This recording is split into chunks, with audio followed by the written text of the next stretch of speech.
The first way that a company can help employees make a difference in their community is to realize that their employees are a community.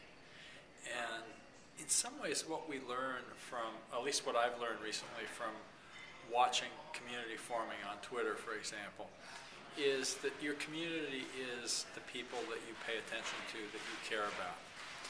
And that, in some ways should be a company. The company should care about the people who work there. And finding out how to nurture and support its own community is the first step. And then those people have lives that extend out beyond the company. And so the question is, how does the company see, recognize, promote those things? And I actually think that, I'm just nuts about Twitter right now, but I think it's a wonderful way to, for example, a company should learn to follow its employees. If they were using social media like Twitter in their own lives, that will bubble up. Because one of the things that's wonderful here is that with these technologies, people actually share things about themselves that are not just work-related, that are reflections of their whole,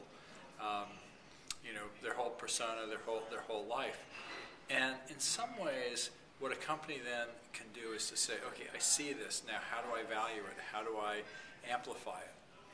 And so, for example, at O'Reilly, I see, my role in some ways is as a switchboard for my company. I'm always seeing interesting things that people are doing both inside and outside the company, and then I'm relaying them to people who I think will care about them. And I think every company should have that function, where in some ways it is a relay and a magnifier for the interests of its employees. And I think, I talked about this recently at the New York Times around the idea when they're trying to think about the newspaper and social networking. And they need to think about themselves as, in some ways, the arbiter of a community. It's the community not just of their visitors, because they were thinking a lot about Times people being the community of their readers, but forgetting that it's also the community of their reporters, their columnists, the people they write about in their stories. And in order to make a more vibrant community, you have to embrace everything about your community, not just the parts that you think matter to your business.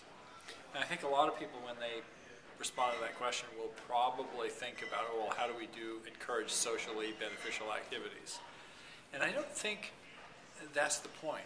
The point is actually to encourage sort of rich, natural communities. A natural community is one in which you know and care about what the people in your community are doing.